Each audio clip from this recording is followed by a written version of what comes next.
Perfecto. Entonces, hoy corresponde continuar con Josué 21, ¿cierto? Y pues de manera general ya nos vamos aproximando al fin del libro. Y el capítulo 21, ustedes verán que eh,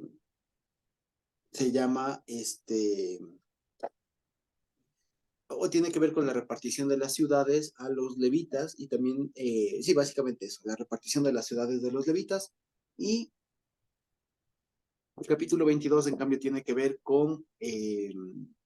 digamos, con el cumplimiento de una parte de la palabra respecto a la tribu, a las dos tribus y media que heredaron en su momento al otro lado del Jordán y que ahora van a regresar una vez que cumplieron su promesa.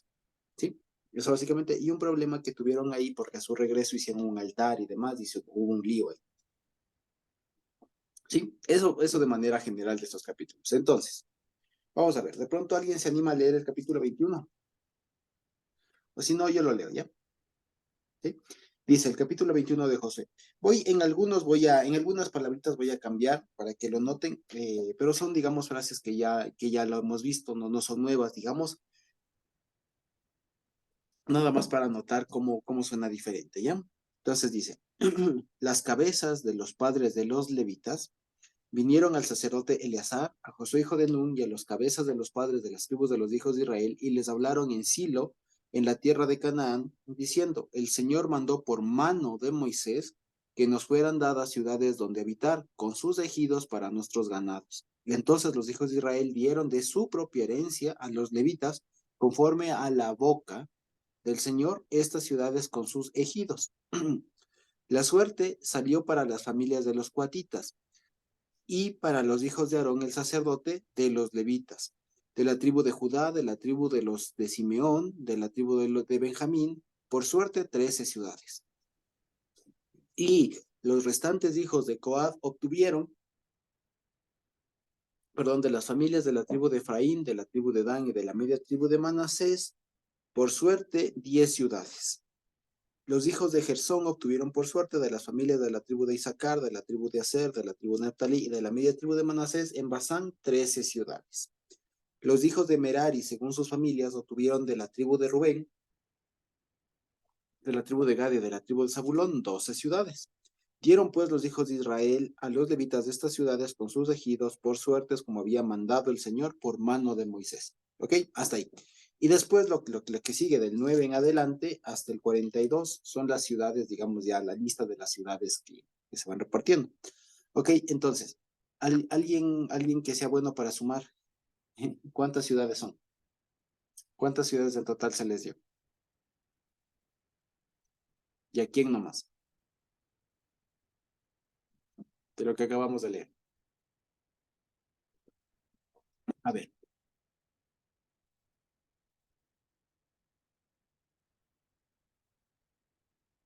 A los hijos de Aarón, ¿cuántas ciudades se les dio? 13. Muy bien. Al restante de los de Coad, ¿cuántas? 10. ¿No? 10. 10, muy bien. A los de Merari, perdón, a los de Gersón. 12. A ver. 12. ¿Seguros? 13. Ah, no, a ver. Los de Gersón, 13. 3. ¿Y los de Merari? 12. 12. Muy bien. 25. Entonces, a ver, ¿cuánto da? A ver, a los de Aarón son 13, ¿ya? A los restantes de Coat son 10, a los de Gersón son 13 y a los de Merari son 12. O sea, 13 más 10 más 48. 13 más 12. ¿Cuánto dan? 48. 48. Muy bien. Ahora, ¿alguien de ustedes se acuerda o nos acordamos en dónde dice esto? Porque fíjense, una vez más nos encontramos con un episodio de cumplimiento de la Torá, ¿o no? Sí, ¿no es cierto? Al punto de que los levitas ahora están reclamando su heredad y lo que les dicen es, oigan, dennos nuestra heredad que el Señor dio por mano de Moisés. Que la boca del Señor dio por mano de Moisés. Ahora, si esto es así, está invocando a la Torá, ¿no es cierto? Ahora, ¿en dónde de la Torá, en qué parte de la Torá dice esto? ¿Quién se acuerda?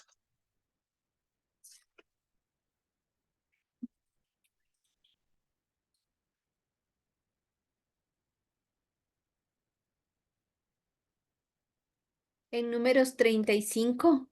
Exactamente, ¿qué dice?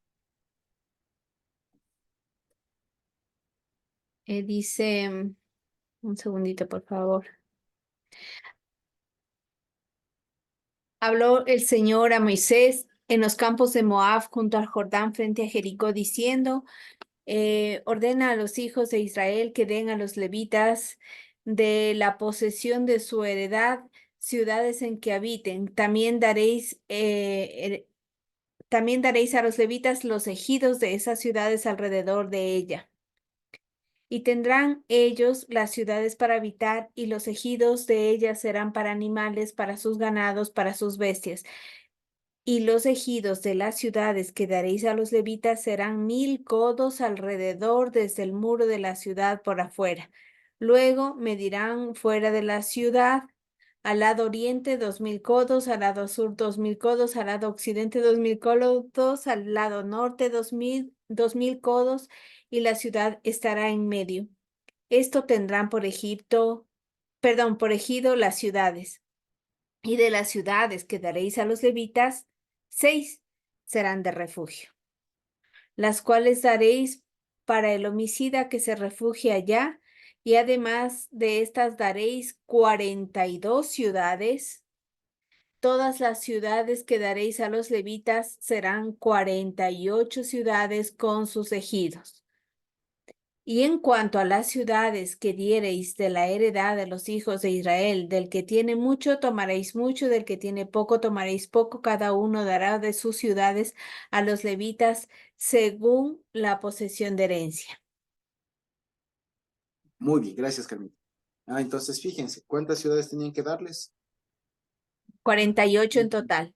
48 en total, exactamente. O sea, y una forma de decirlo es 6 y 42. 6 de refugio y 42 más. Es decir, que las ciudades de refugio iban a ser de dominio, digamos, o de posesión de los levitas, ¿no es cierto?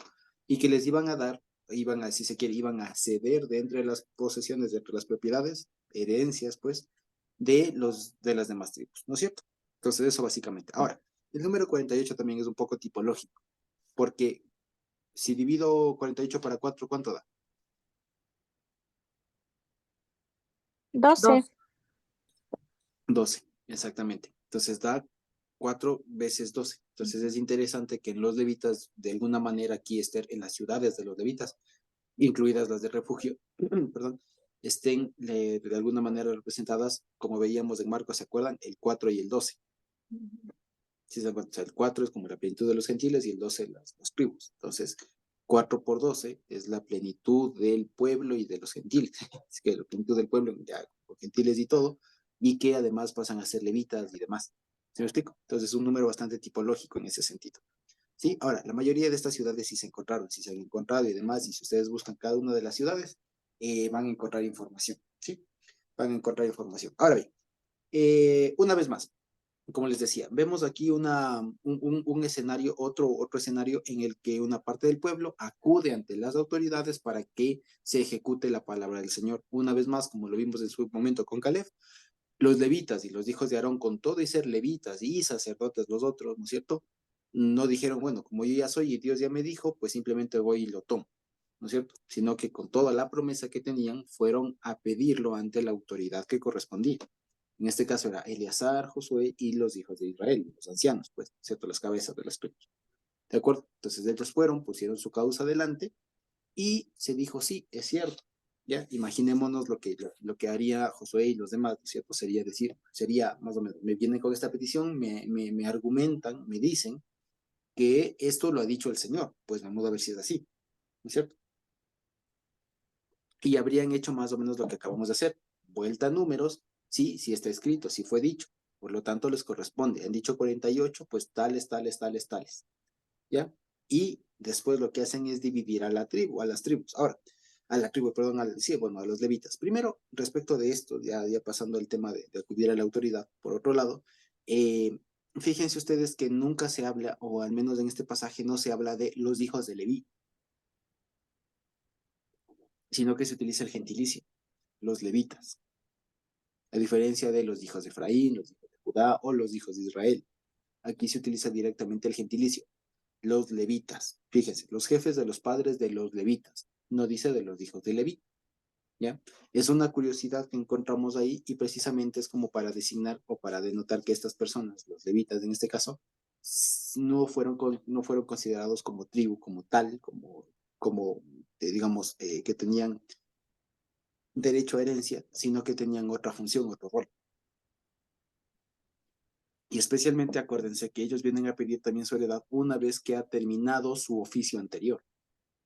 Porque acordémonos, en el capítulo anterior, en el pasaje anterior que veíamos, recién habían asentado pues el tabernáculo en sí, y ahí lo dejaron armado. Y después de ahí casi que no se iba a mover el tabernáculo. Entonces, buena parte, o si no puedo decir todo, la labor de los levitas era transportar el tabernáculo, ¿no es cierto?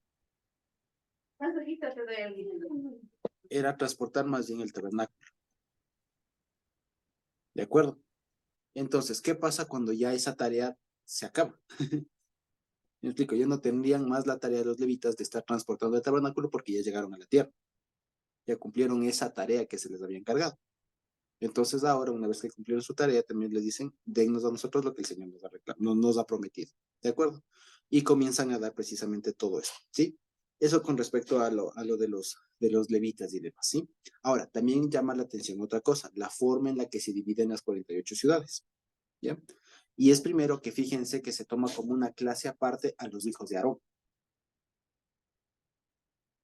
Y que a ellos sí se les dice hijos de Aarón, porque se les pudo haber dicho tranquilamente a los aaronitas, ¿no es cierto? Así como de Leví los levitas, pues de Aarón los aaronitas, pero no, aquí se les dice los hijos de Aarón.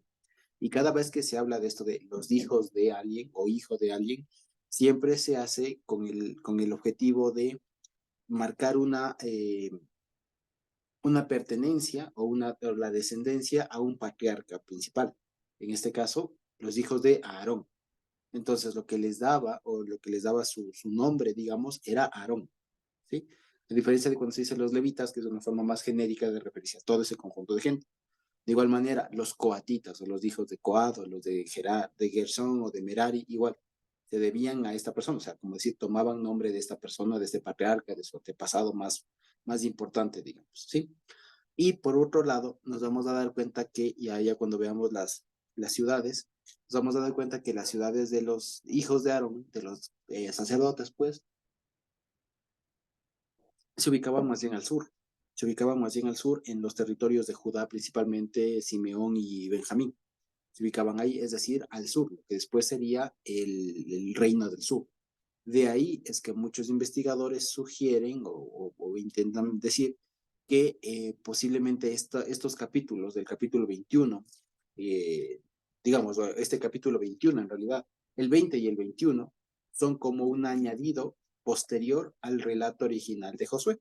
Porque si ustedes ven hasta el capítulo que leíamos la anterior semana, el 19:51, se ve que se están repartiendo las tierras a la gente, ¿cierto? A las tribus. Y si nos saltamos un poco al fin del capítulo 21, vamos a ver que es como un corolario de toda la repartición de las tierras.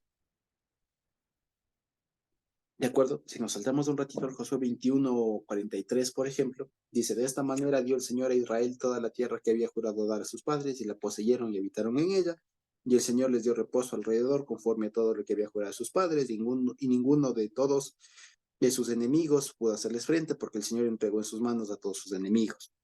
No faltó palabra de todas las buenas promesas que el Señor había hecho a la casa de Israel, todo se cumplió, ¿no es cierto? Entonces, algunos sugieren y dicen que es muy extraño, especialmente que los hijos de Aarón hayan tenido posesión solamente en la parte sur, o sea, en las tribus de Benjamín, de Judá y de Simeón, o sea, la parte sur, lo que después sería el reino del sur de Judá, precisamente el reino de Judá. Entonces, muchos sugieren que a partir de ahí, al menos estos dos capítulos, de las ciudades de refugio y de las ciudades de los levitas, serían o pueden haber sido añadidos posteriormente al relato original, que hayan sido, digamos, que estos dos capítulos hayan sido redactados después, ¿ya? Especialmente en la época ya del reino. ¿Por qué? Porque acuérdense que cuando los dos reinos se dividieron, el reino del sur, el reino del norte, ¿se acuerdan? ¿Tal? Una de las cosas que los del reino del norte no permitieron es que haya levitas. Mejor dicho, que no haya sacerdotes, porque los sacerdotes se habían en el templo de Jerusalén. Entonces hubo una expulsión, según se dice, ¿no? Una expulsión de sacerdotes, no tanto de levitas, de sacerdotes de las tribus del norte, y por eso después algunos se dicen, se explica por qué es que aquí en este relato solamente hay ciudades de sacerdotes al sur, ¿ya? Y otro argumento para sostener esto es que dicen, si ustedes, o si cualquier persona, omite el capítulo 20 y el 21 y lee los últimos 3 versículos del 21 después del capítulo 19, no pierde coherencia. ¿Ya? ¿Sí me explico? Porque igual el capítulo 21, 43, 44 y 45 es como un corolario, y el Señor dio todas las posesiones, dio descanso y se cumplió. Y eso no pierde sentido si es que se le lee, o si es que se omite el capítulo 20 al 21 y se lo pone al final del 19. ¿Ya? Entonces, fíjense que también hay una cosa muy, digamos, desde un argumento muy interesante, ver cómo se puede rastrear, digamos, algunas cosas así. Puede ser, ¿ya? Puede ser, pero, digamos, viéndolo por otro lado, una de las razones principales de por qué no hay ciudades de sacerdotes más al norte, es por una razón sencilla, es que los sacerdotes estaban muy asociados al templo. Por lo tanto, no podían, o era muy complicado, era más complicado que estén los levitas al norte. ¿Me explico? Era más complicado que los sacerdotes estén al norte, lejos del templo, y más bien convenía tenerles cerca, a la mano. ¿Sí? Esa es otra forma más sencilla de explicar. Pero también, digamos, para este tipo de cosas hay también razones de tipo redaccional, de tipo estilístico de lo que es de estos dos capítulos que permiten al menos como presumir que fueron redactados de una manera posterior. ¿Sí? En todo caso, no pierde sentido por lo siguiente, porque todas estas ciudades que están aquí se han encontrado vestigios de ocupación israelita. Lo que sí es cierto es que no en todas las ciudades hay vestigios de ocupación hasta estas épocas, ¿sí? Y este momento de lo que están hablando aquí, que sería más o menos del siglo X antes de Cristo, siglo X antes de Cristo, a esa época hay pocas ciudades de las que se mencionan aquí que muestran o que se encontró evidencias de ocupación israelita, ¿ya? Pero para el siglo VIII, o sea, 200 años después, que sería para la época de los jueces, digan ustedes, casi de los reyes, ¿no es cierto? Un poco más, ya estaban ocupadas todas esas ciudades y hay presencia y vestigios de ocupación israelita. Entonces, de eso también es otro argumento para decir que posiblemente estos dos capítulos hayan sido anexados de manera posterior, ¿ya?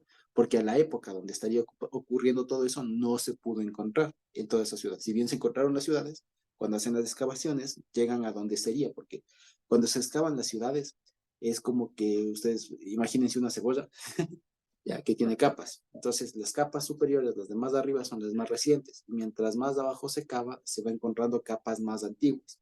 ¿Ya? Y en las capas más antiguas que van correspondiendo ya a la edad de bronce, como se le conoce a esto, el siglo X, tal, antes de Cristo, no se encuentran vestigios en todas las ciudades. Ya, si después ustedes quieren, les puedo pasar un esquema que hay de las ciudades precisamente que se mencionan acá, ¿ya? Y precisamente de la ocupación. O permítanme, si me dan un minutito, capaz y le encuentro. Sí, si me dan un minutito, capaz y le encuentro. Aquí está. Entonces, fíjense ustedes. A ver.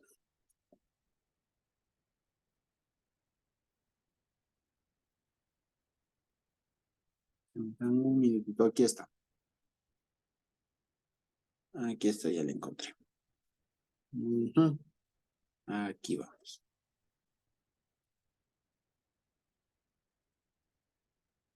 Aquí estamos. Entonces, fíjense, ahora lo vemos, ¿no es cierto? Entonces, fíjense, aquí están buena parte de todas las ciudades, digamos, Hebrón, Libna, Jatir, Estemoa, Jolón, Debir. Y aquí en el medio está el nombre del lugar que si ustedes buscan con ese nombre, por ejemplo, de Hebrón, Jebel el Rumeida, ustedes buscan así en el Google, les va a salir el lugar arqueológico de Hebrón, ¿de acuerdo? Y fíjense ustedes, la X aquí, al lado derecho, marca el lugar en el que, digamos, del tiempo en el que ya se encuentra, digamos, testimonio de asentamiento. Entonces, fíjense, Hebrón recién fue o se encontraron vestigios de haber sido ocupada o de que ya había ocupación en el 8º siglo antes de Cristo, pero antes no, ¿ya? Igual Livna, miren, ya hay del noveno y octavo y así, ¿ya? Y lo que sí se concluye es que todas las ciudades, si ustedes se fijan, aquí voy a ser un poco rápido, ¿ya? Todas las ciudades que están aquí, al siglo VIII ya estuvieron ocupadas. Y ya les digo, eso es otro argumento para entender o para presumir que posiblemente estos dos capítulos hayan sido añadidos de una manera posterior, ¿ya? Sin embargo, esto igual no nos quita ni nos pone, digamos, ¿sí? Porque evidentemente o eventualmente todas estas ciudades fueron levitas, se encontraron y hay vestigios más antiguos o más nuevos, digamos, de ocupación israelita, ¿ya? Y que estos fueron precisamente eh, ciudades levitas, básicamente, ¿sí? Ok, eso nada más. Si quieren, después les comparto también estas imágenes para que ustedes la puedan tener ahí. Muy bien. Ahora, fíjense ustedes, eso por un lado. Por otro lado, también esta forma de redactar también implica o denota una ligera importancia, si se quiere, por decir la palabra, jerarquía dentro de los levitas, ¿ya? Fíjense que comienza con los hijos de Aarón, con los sacerdotes. Después va con el resto de los coatitas. Después va con los de Gersón y después los de Merari. ¿Ya? Entonces esto denota como una suerte de importancia o número o cantidad que había a la época que fue esto escrito. ¿Ya? Básicamente eso, sin ir muy lejos. Y bien, entonces, bueno, ¿qué les parece si ahora, entonces, vamos a ver ahora sí, la lista de las ciudades, ¿ya? Y aquí les voy a compartir un mapa para que mientras lo vamos leyendo podamos ir ubicando, ¿sí? Entonces vamos a ver ahí. Ahí les comparto y ahí está. ¿Okay? Ahora le pongo en forma vertical y ahí lo vamos viendo, ¿sí? Entonces, fíjense ustedes. Ahí lo vemos, ¿cierto? Entonces, para que lo podamos ir ubicando, ¿sí? Entonces dice, el 9, Josué 21:9, dice, de la tribu de los hijos de Judá y de la tribu de los hijos de Simeón, dieron estas ciudades que fueron nombradas, las cuales obtuvieron los hijos de Aarón de las familias de Coa, de los hijos de Leví, porque para ellos fue a la suerte, en primer lugar. Les dieron Kiriat Arba del padre de Anac, la cual es Hebrón en el monte de Judá, con sus ejidos en sus contornos. Ahora, pregunta, ¿de quién era Hebrón? ¿A quién le tocó Hebrón en un momento? ¿Se acuerdan quién conquistó Hebrón? Caleb. Caleb, exactamente. Y fíjense ustedes que Caleb, si bien conquistó Hebrón, al parecer era una ciudad bastante grande, era como una ciudad-estado, digamos, que tenía alrededor varias aldeas. Por eso es que fíjense lo que dice el siguiente versículo. Pero el campo de la ciudad y sus aldeas dieron a Caleb, hijo de Jefone, por posesión suya. Ah, ¿ya? Y a los hijos del sacerdote Aarón dieron Hebrón con sus ejidos como ciudad de refugio para los homicidas. Además, Libna con sus ejidos, Jatir con sus ejidos, Estemoa con sus ejidos, Olón con sus ejidos, Debir con sus ejidos, Ain con sus ejidos, Juta con sus ejidos y Bet-Semes con sus ejidos, 9 ciudades de estas dos tribus. De la tribu de Benjamín, Gabaón con sus ejidos, Geba con sus ejidos, Anatot con sus ejidos, Almón con sus ejidos, 4 ciudades. Todas las ciudades de los sacerdotes, hijos de Aarón, son 13 con sus ejidos. ¿Ok? Vale, entonces fíjense que mayormente, digamos, lo que llama aquí la atención es que Hebrón, si bien fue conquistada por Caleb, fue cedida a los hijos de Aarón. Al punto que acuérdense que esta ciudad Hebrón fue donde eventualmente se va a refugiar el rey David cuando es perseguido y va a establecer su reino. ¿Se acuerdan que 7 años reinó David en Hebrón y 33 de Jerusalén? ¿De acuerdo? Y que es en Hebrón donde les van a buscar a David precisamente para que sea rey sobre Israel. Y que básicamente que ahí le corona. ¿De acuerdo? Entonces Hebrón viene a ser una ciudad desde aquí muy, muy importante. ¿Ya? Al punto que era una ciudad levita, no cualquier ciudad levita, una ciudad de refugio y además una ciudad de los hijos de Aarón. Así que esta ciudad de aquí de Hebrón no nos tenemos que olvidar al menos dónde queda, ¿ya? Voy a hacer un poquito más grande el mapa para que lo veamos, ¿ya? Lo pongo en el centro para que no nos olvidemos dónde queda Hebrón, ¿sí? ¿Y qué historia tiene? Fue en su principio Kiriat Arba, ¿ya? O sea, la posesión de Arba, ¿sí? De los anaseos, que esto fue conquistado por Caleb y que después fue cedido a los levitas. y que si bien esta era la propiedad, la heredad de Caleb, pues se le cedió, él cedió, digamos así, la propiedad, la heredad a los hijos de Aarón, ¿cierto? Los levitas, sacerdotes, hijos de Aarón, y lo que quedó para Caleb fue las aldeas, o sea, los pueblos cercanos a ellos, ¿sí? De acuerdo. Ok, eso básicamente. Y Hebrón viene siendo también una ciudad de refugio. Si ustedes ven aquí en el mapa, las ciudades de refugio están marcadas con un cuadrito rojo. Las ciudades con puntito verde son las que son ciudades levitas, ¿sí? Levíticas, ¿ok? Dice, más a las familias de los hijos de Coat, resto, ¿cierto? Levitas, los que quedaban de los hijos de Coat, recibieron por suerte ciudades de la tribu de Efraín. Y les dieron, fíjense, comienza con la ciudad de refugio, Siquem. ¿Qué se acuerdan dónde era Siquem? ¿Qué había en Siquem? El tabernáculo. Ya, estaba en Siquem. Digamos, perdón, en Siquem, miento, ahí en Siquem estaba ¿cómo es? Fue donde se hizo el ritual de la bendición y la maldición en los montes, ¿cómo es? ¿Cuáles los montes se me fue? En los montes Gerizim, en el monte Gerizim y el otro, se me fue el nombre del otro monte. Ya, fue ahí, Siquem, ¿ok? Que era ciudad de refugio. Dice, en el monte de Efraín como ciudad de refugio para los homicidas. Además, Geser con sus ejidos, Kibzaim con sus ejidos, Bet-Jorón con sus ejidos, 4 ciudades. De la tribu de Dan, el Teque con sus ejidos, Gibetón con sus ejidos, Ayalón con sus ejidos y Gat-Rimón con sus ejidos, 4 ciudades. Y de la media tribu de Manasés, Taanac con sus ejidos y Gat-Rimón con sus ejidos, 2 ciudades. Todas las ciudades para el resto de las familias de los hijos de Coab fueron 10 con sus ejidos. ¿Sí? ¿Qué más dice? A los hijos de Gersón, de las familias de los levitas, dieron de la media tribu de Manasés a Golán, que también vale la pena decirlo. Aquí no dice que es ciudad de refugio, pero si vamos acá al capítulo 20, Golán sí es ciudad de refugio. ¿Ya? ¿Sí? ¿Ok? Golán en Basán con sus ejidos como ciudad de refugio para los homicidas y además Betzera, dice ahí, con sus ejidos, 2 ciudades. Y es interesante porque esta ciudad Betzera, ¿ya? Esta ciudad Betzera en realidad es una forma de decir a Astarot, ¿ya? Es Bechtera, pero si es que le quitan la Bet queda Ashtara, o sea, Astarot. Tiene un nombre de una deidad de la región, de hacer, Astarte, ¿ya? Con sus ejidos, 2 ciudades. De la tribu de Isaacar, Sison, perdón, o Quizón con sus ejidos, Daberad con sus ejidos, Jarmut con sus ejidos y Enganim con sus ejidos, 4 ciudades. De la tribu de Aser, perdón, sí, Miseal con sus ejidos, Abdón con sus ejidos, Helcat con sus ejidos y Rehob con sus ejidos, 4 ciudades. Y de la tribu de Neftalí, Sedes, que Sedes también, o Kadesh, como le pueden ver por ahí, también es ciudad de refugio, ¿ok?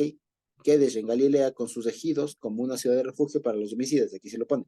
Y además, Hamot-Dor con sus ejidos y Cartán con sus ejidos, 3 ciudades. Todas las ciudades de los gersonitas por sus familias fueron 13 ciudades con sus ejidos. Y dice, y a las familias de los hijos de Merari, levitas que quedaban, se les dio de la tribu de Zabulón, Jogneam con sus ejidos, Carta con sus ejidos, Dimna con sus ejidos y Naalal con sus ejidos, 4 ciudades.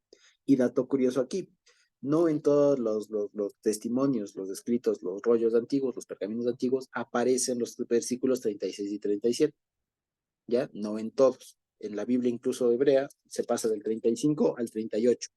Esos 2 versículos se omiten, ¿ya? No fueron puestos, sin embargo, hay otros que sí los ponen. Con todo se lee, ¿ya? Dice, y de la tribu de Rubén, Beser, que Beser era una ciudad también de refugio, ¿sí? Beser, con sus ejidos, Jaasa con sus ejidos, y Cademot con sus ejidos, y Mefaat con sus ejidos, 4 ciudades, ¿sí? Y dice el 38, de la ciudad, perdón, de la tribu de Gad, Ramot de Galaad con sus ejidos, que también, si no me equivoco, esa también es una ciudad de refugio, si ustedes la ven, ahí está arriba, a la derecha, Ramot Galaad con sus ejidos como ciudad de refugio para los homicidas, ahí está. Además, Mahanaim con sus ejidos, Hezbón con sus ejidos y Hazer con sus ejidos, 4 ciudades. Todas las ciudades de los hijos de Merari por sus familias que restaban de las familias de levitas fueron por sus suertes 12 ciudades. Y todas las ciudades de los levitas en medio de la posesión de los hijos de Israel fueron 48 ciudades con sus ejidos. Y estas ciudades estaban apartadas la una de la otra, cada cual con sus ejidos alrededor de ella. Así fue con todas estas ciudades. Muy bien. Entonces, fíjense, esto, lo que vemos aquí en este mapa, digamos, olviden ustedes el tema este de la distribución de la tierra, de cómo está ahí, ¿no es cierto? Los límites, si se quiere, un poco exagerados, ¿no es cierto? Porque ya habíamos visto que fue mucho menos, pero lo que sí importa, digamos, es que veamos la distribución de las ciudades. Entonces, fíjense ustedes, en todo el territorio de los hijos de Israel, que más o menos, digamos, sería algo, permítanme un ratito, le hago un poco más chiquito para poder hacerle, ¿ok? Ok, entonces, de lo que más o menos sería de los hijos de Israel, sería la posesión, algo así, digan ustedes, ¿ok? Sería algo así, ¿no es cierto? Sería algo así, lo propio, digamos, ¿no es cierto? Fíjense ustedes que hay una buena distribución de tanto de las ciudades de las ciudades de los levitas, o sea, están distribuidas a lo largo de todo el pueblo, ¿ok? Y por otro lado, en cuanto a la distribución de las ciudades de refugio, fíjense ustedes que hay una al sur, hay una al centro, una al norte, y al otro lado del Jordán hay una al norte, una al centro y otra al sur. Es decir, que esto procuraba, y fíjense, o sea, la ubicación de las ciudades de refugio procuraba que cualquier persona que caiga en el supuesto, ¿cierto?, de las ciudades de refugio pueda huir a cualquiera y no tenga excusa de no tengo una cerca, ¿ya? O sea, pueda huir, o sea, estaban ubicadas estratégicamente hablando, digamos, ¿sí? Eso básicamente. Es decir, que más o menos para las tribus, por ejemplo, más pobladas, más organizadas, como fue la de Judá, por ejemplo, tenían básicamente digamos, una propia ciudad de refugio. Lo mismo para las tribus de acá, de Manasés, Isaacar, Efraín y demás tenían su propia. Para las tribus del norte, a este lado del Jordán también. Para las dos tribus de media también tenían sus propias ciudades de refugio ahí. Y entonces todo esto es una forma, como les anticipaba desde hace tiempo, ¿no es cierto? Esto que nosotros vemos aquí en este mapa no es sino una forma digamos, una evidencia de que la palabra del Señor se cumple, ¿ya? Porque ya les digo, ¿se acuerdan ustedes? Son 48 ciudades que el Señor había dispuesto en números y que ahora finalmente al paso de los años se termina cumpliendo. ¿Sí? Entonces, por eso una vez más ratificamos lo que ya les decía, ¿no es cierto? Que el libro de Josué viene siendo como un primerísimo, un protoevangelio, en el sentido de que se cumple lo que la palabra del Señor dice, ¿ok? Y que se preocuparon los de esa época en cumplir la palabra del Señor, tal como Él los dijo, no dejaron una palabra que caiga. De hecho, ¿sí? De hecho, ahí vuelvo yo. De hecho, si ustedes recuerdan, digamos, o ven ahora ya los últimos 3 versículos, van a hablar de eso precisamente, ¿sí? Y les voy a pedir que prestemos atención porque es importante que veamos cómo es que cómo algunas palabras cambian, ¿sí? Dice el 43. Dice, de esta manera dio el Señor a Israel toda la tierra que había jurado dar a sus padres y la poseyeron y habitaron en ella. Y el Señor les dio reposo, ¿ya? Alrededor, conforme a todo lo que había jurado a sus padres. Y ninguno de todos sus enemigos, literalmente dice, se paró frente de ellos. Así dice, se paró, Amad Lifnehem, dice, se paró delante de ellos. Porque el Señor dio en sus manos a todos sus enemigos. Dice aquí, y el 45 es algo bien interesante que me gusta. El 45 dice, en la Reina Valera ponen, no faltó palabra alguna. ¿Ya? No faltó palabra alguna de toda la buena promesa, ¿ya? De hecho, más bien, ¿tenemos alguna otra versión que diga alguna cosa diferente de este versículo 45?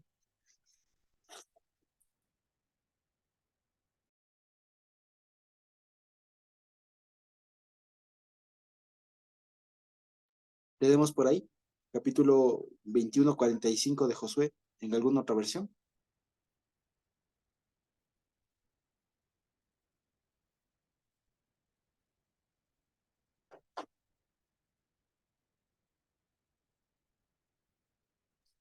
Esta creo que está casi parecida. No falló ninguna de todas las buenas palabras que el Señor había declarado a la casa de Israel, sino que todas tuvieron su cumplimiento. Muy bien, fíjense que, es muy bien, gracias, hermano Sonita. Dice, no falló, y fíjense que no dice de las buenas promesas, ¿ya? Aquí nuestra hermana Sonita había leído de la buena palabra, ¿ya? Y así dice, ¿ya? Primero que es interesante porque dice, lo nafal, o sea, no cayó, dice literalmente. Ya, dice, no cayó, ¿se entiende? Ni una palabra de toda la buena palabra, así dice, de toda la buena palabra que el Señor había hecho a la casa de Israel. Todo vino, así dice literalmente. O todo entró, ¿sí? Es decir, todo se cumplió. ¿Sí? Entonces, primero que quería una vez más resaltar que es una forma muy gráfica de cómo se entendía la forma de cumplirse las cosas, ¿ya? Primero que es la forma que se utiliza al final del versículo, el verbo entrar, como diciendo entró, vino, o sea, sí se cumplió. O sea, aquello que había de venir, vino. Ya como para que veamos cómo era la forma de pensar en ese momento, cómo se decía, se cumplió. Para nosotros ahora tenemos un verbo autónomo para eso, un verbo independiente para decir, se cumplió. Pero en ese momento utilizaban el verbo venir, ¿ya? Y fíjense que si lo explicamos de una manera más detallada, claro, la palabra del Señor que había dicho ya en Números 35, que fue hace unos cuantos años, estaba por venir. Y cuando se escribió esto, ya vino. Fíjense, ya vino. Entonces, una forma muy interesante de ver y de entender incluso esto de que el Señor es el que era y el que es y el que ha de venir, ¿ya? Para que veamos cómo es que se piensa, digamos, o cómo se entendería esto con mente hebrea. Es que algo que se dijo ha de venir, o sea, se ha de cumplir. Pero ya les digo, hoy tenemos el verbo cumplir, un verbo independiente, propio para esa cuestión, para decir eso. Pero en esa época había el verbo venir y se utilizaba eso, ¿ya? La palabra que el Señor dijo ya vino. Vino, llegó, se cumplió, está aquí, ya lo palpamos. ¿Sí? Y por otro lado, me llama mucho la atención que dice que no cayó ninguna palabra de la buena palabra. Así dice literalmente. No cayó palabra de la buena palabra que el Señor habló, que el Señor dijo. ¿Sí? Entonces, fíjense que es muy interesante cómo se relata, digamos, esto de manera diferente a como hoy diríamos, ¿no? Hoy lo diríamos como más o menos pone aquí, ¿no? No faltó ninguna cosa, todo se cumplió. Pero es interesante cómo lo entendían ellos. Ninguna palabra, o sea, ni una palabra, entiéndase, de lo que el Señor habló, se cayó. Que no les recuerdo a ustedes aquello que decía el Señor Jesús, que todo lo que es escrito, ni una yo, ni una tilde, ni una tilde, ni una cosa, ¿no es cierto? Pasará, se caerá, ¿entiendes? Entonces, por eso también es importante este versículo. Esto que a pesar de que lo que nosotros ya vimos, que no fue como normalmente se suele diagramar, o sea, como posesión extensa y todo lo demás, a pesar de que fue un poco menos y que en realidad les costó algunas cosas, eso ya se tomó por cumplimiento de la palabra del Señor. ¿Sí? ¿Se me explico? ¿Por qué? Porque si bien no conquistaron, por así decirlo, algunas regiones de la tierra, todo su pueblo tuvo posesión. Y esa era la garantía que prometió Dios para ese pueblo. No les prometió todo el territorio aquel. Les prometió que cada uno de ellos tendría heredad. Es diferente. Y eso se cumplió. Entonces, fíjense que este versículo es muy, muy bonito. Es una garantía, es un sello al respecto. ¿Sí? Entonces, fíjense. Ahora, si nosotros tenemos en la mente la Torah, ¿no es cierto? Una vez, ¿qué parte de la Biblia, qué parte de la Torah, especialmente de Números, quedaba pendiente una vez que todo el pueblo había heredado? ¿Qué había quedado pendiente? Algo que quede pendiente. O que se había puesto por garantía.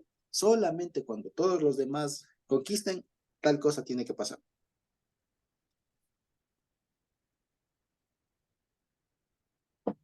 ¿Quién se acuerda?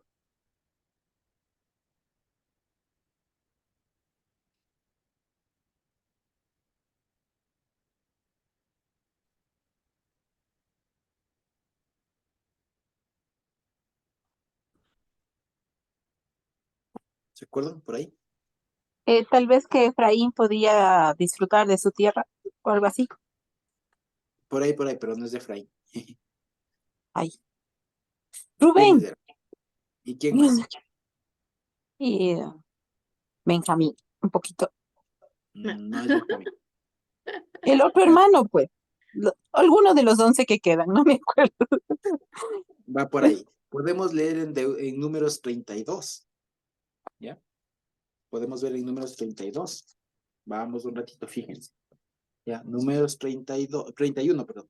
Números 31, versículo 42. No, miento. 32, sí. 32, 28 hasta el 32. Sí, perdón, ya estoy. Sí. Números 32, 28, sí. ¿Qué dice?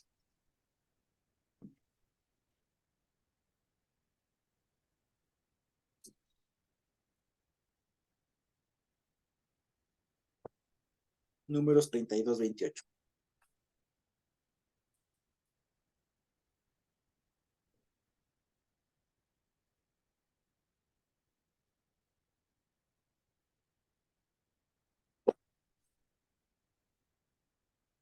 ¿Alguien la tiene por ahí? Números 32, 28. A ver, Dice, Ya, Cenita. no sale, ¿no? Ya, ahí puede. entonces, Perdón. entonces les encomendó Moisés al sacerdote Eleazar y a Josué, hijo de Nun, y a los príncipes de los padres de las tribus de los hijos de Israel. Ujú. ¿Y qué más? Hasta el 32, por favor. Y les dio Moisés, Les dijo. y les dijo Moisés, si los hijos de Gad y los hijos de Rubén pasan con vosotros el Jordán, armados todos para la guerra delante del Señor, luego que el país sea sojuzgado delante de vosotros, les daréis la tierra de Galaad en posesión. Mas si no pasan armados con vosotros, entonces tendrán posesión entre vosotros en la tierra de Canaán. Y los hijos de Gad y los hijos de Rubén respondieron diciendo, haremos lo que el Señor ha dicho a tus siervos. Nosotros pasaremos armados delante del Señor a la tierra de Canaán, y la posesión de nuestra heredad será a este lado del Jordán. Exactamente. Entonces, fíjense, son las dos tribus de media, ¿no es cierto? Básicamente, la Mm. tribu de Gad, la tribu de Rubén, la media tribu de Manasés, que ya tuvieron su heredad en ese momento con Moisés, ¿no es cierto? Entonces, fíjense ustedes, una vez que se desbloquea entonces el supuesto, ¿no es cierto? Porque cuál era el mandamiento ahí? ¿Pueden reconstruirlo? ¿Quién se anima a reconstruir el mandamiento que estamos diciendo ahorita? ¿Cómo se reconstruye el mandamiento?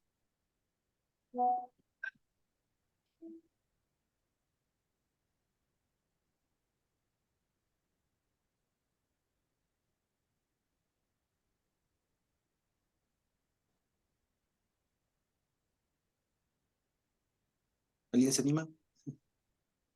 ¿Cuál era el mandamiento? La una es, ¿no es cierto? Solamente heredarán ustedes, o sea, las dos tribus de media, cuando sus otros hermanos hayan terminado de heredar también. ¿Sí se entiende? ¿Ya? Esa es el mandamiento en general. ¿Sí? Si hay un solo, ¿no es cierto? Solamente cuando sus demás hermanos, las otras tribus, ¿no es cierto? Las 9 tribus y media, ¿no es cierto? Hereden, ¿no es cierto? Conquistan la tierra, hereden. Solamente ahí las dos tribus y media podrán realmente heredar el territorio que se les dio al otro lado del Jordán. ¿De acuerdo? Ese es el mandamiento. Ahora fíjense, dicho el versículo 45, volviendo a Josué, ¿no es cierto?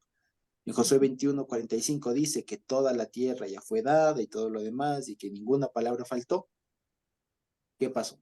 ¿Se cumplió o no se cumplió el supuesto de esta norma que acabamos de reconstruir? ¿Sí, no es cierto? Entonces, entonces, digamos, sí, ya todo el pueblo, todas las demás tribus, heredaron su parte que correspondía. Que los guerreros, en su momento, los militares, los guerreros que pasaron de las dos tribus y media, regresen a sus tierras. Y ahora sí se les reconozca esas tierras que se le dieron en el otro momento, con Moisés, se les reconozca finalmente como heredad suya. ¿De acuerdo? Ahora, una vez más, volvemos al mismo tema que ya hablábamos cuando hablamos de lo de Caleb. Basta, o sea, es suficiente, preguntan, ¿es suficiente con que la persona tenga y vea ya las condiciones de que se cumplió una promesa que el Señor le ha hecho? ¿Es suficiente con eso para ya ir tomar cartas en el asunto? Pues no, hay que hacer el procedimiento adecuado. Si ya los hijos de Rubén, los hijos de Gad y los hijos de la media tribu de Manasés vieron que se cumplió el tema para que ellos puedan regresar y ya se les reconozca la tierra que tenían como suya finalmente, ¿no es cierto? Lo que tenían que hacer es un procedimiento. Vayan y pidan. ¿No es cierto? Entonces, fíjense, dice el 22. Josué capítulo 22. Entonces Josué llamó a los rubenitas, a los gaditas y a la media tribu de Manasés y les dijo, ustedes han guardado todo lo que Moisés, siervo del Señor, les mandó y han obedecido a mi voz en todo lo que les he mandado. No han dejado a vuestros hermanos en este largo tiempo hasta el día de hoy, sino que se han cuidado de guardar los mandamientos del Señor vuestro Dios. Ahora pues, el Señor vuestro Dios ha dado reposo a vuestros hermanos como lo había prometido. Vuelvan a vuestros hermanos como lo había, volved, regresad a vuestras tiendas, a la tierra de vuestras posesiones, que el Moisés, siervo del Señor, les dio al otro lado del Jordán. Solamente que con diligencia, dicen, solamente, dice, cuiden de cumplir el mandamiento y la ley de Moisés, siervo del Señor, y la ley que Moisés, siervo del Señor, les ordenó. Que amen al Señor vuestro Dios y caminen en sus caminos, que guarden sus mandamientos y le sigan, y le sirvan con todo vuestro corazón y con todo vuestro nefesh, con todo vuestro ser. Y bendiciéndolos Josué los despidió y se fueron a sus tiendas. También a la media tribu de Manasés había dado Moisés posesión en Basán, pero la otra mitad dio Josué heredad entre sus hermanos a este lado del Jordán,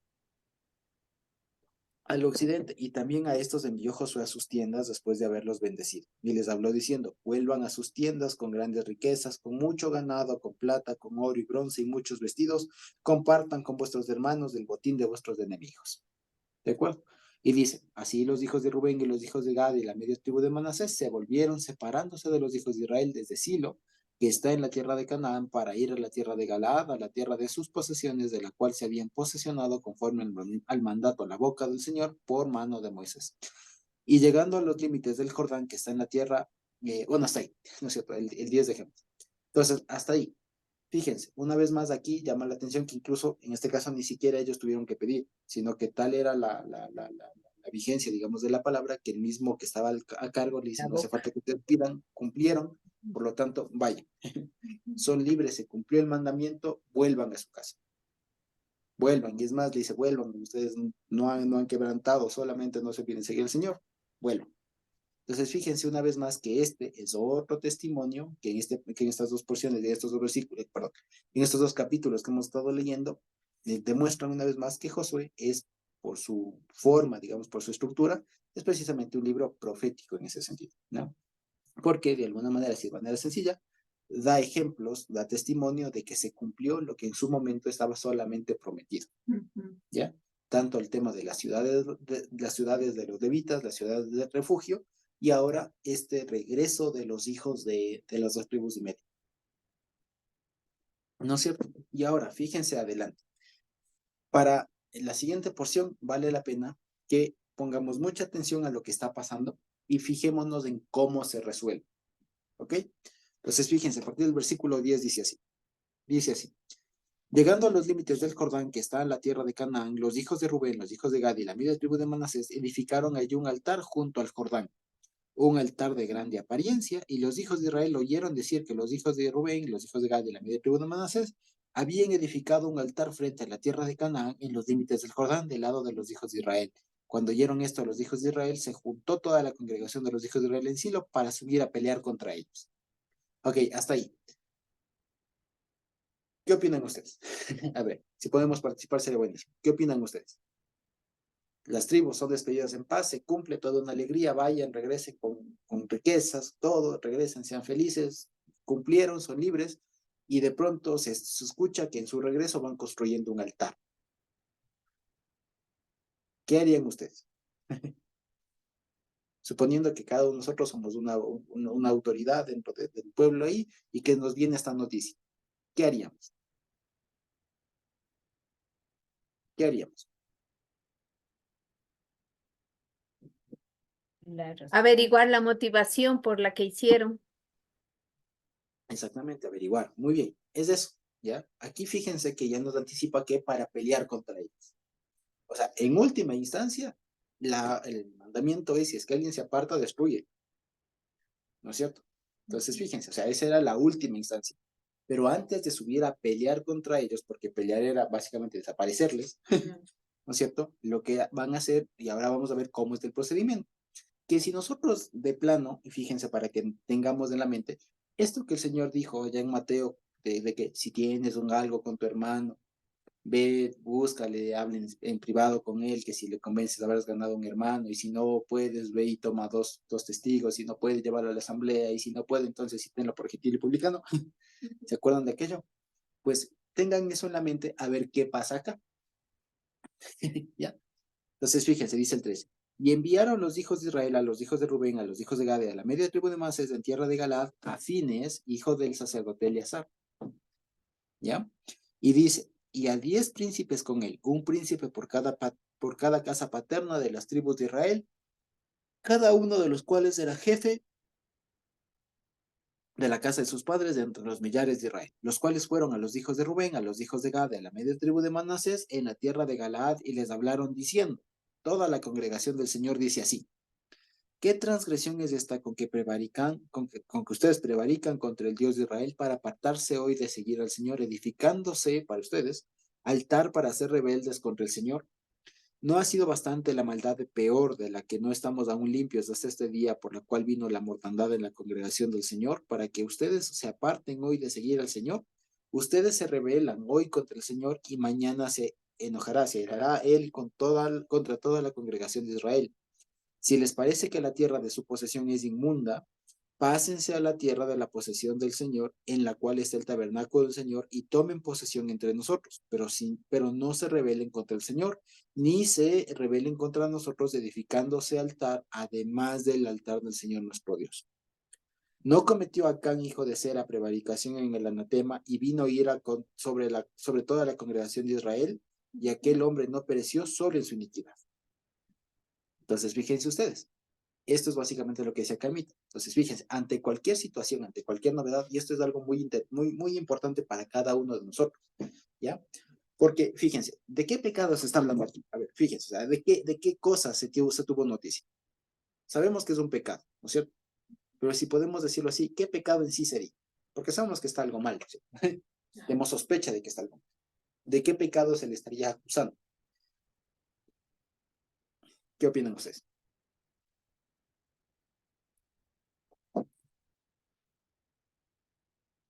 ¿Era una cosa así livianita, así nomás, o era una cosa seria? Primero, ¿qué creen ustedes? ¿Era algo así fuerte? Sí, medio Fuerte, grosero. bastante fuerte, claro. Ya, muy bien, era fuerte, sí. Ahora, ¿y qué pecado o qué asunto estaba en el medio? O sea, ¿por qué era tan fuerte? ¿Por qué? O sea, ¿de qué se Rebelión trataba? porque quiso Rebelión, tomar el no, perdón. lugar. Exactamente, muy bien. Carmita y después Marlenita, creo que. Por Carmita. Eh, Era rebelión en el sentido de que Acán de alguna manera pretendía el sumo sacerdocio cuando Dios escogió a otro. O sea, o sea, digamos que ese pecado de Acán, cuando se robó los lingotes Ujú. y escondió.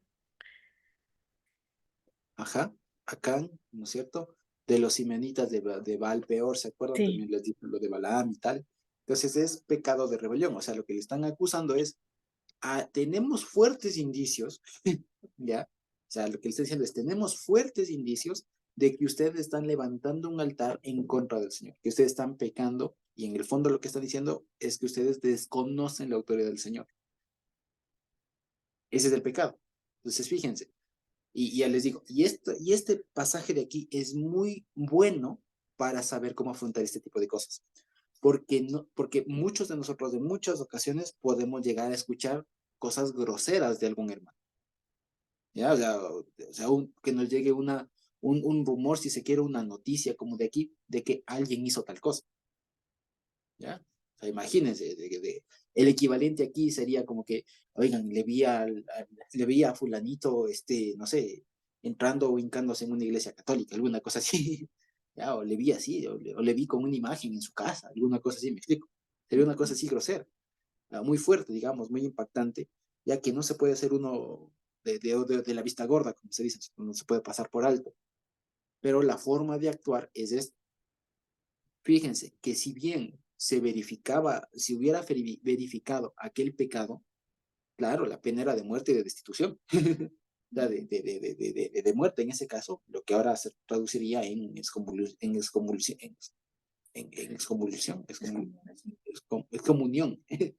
en excomunión, o sea, en sacarles, digamos, en expatriarles, si se quiere, ¿cierto?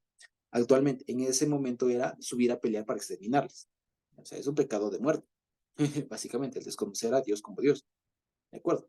Pero cuando se tiene una noticia así de fuerte, las medidas y el debido proceso es todavía más riguroso, ¿ya? O sea, más o menos hay una proporción ahí. Mientras la noticia del pecado sea más fuerte, más así tosca, digamos, más, sí, fuerte, más seria, si se quiere, más serio tiene que ser el procedimiento para averiguar esa cosa, ¿ya? No es que mientras más grosero es el pecado, más cierto debe ser, ¿no? Por lo tanto, el procedimiento debe ser más rápido.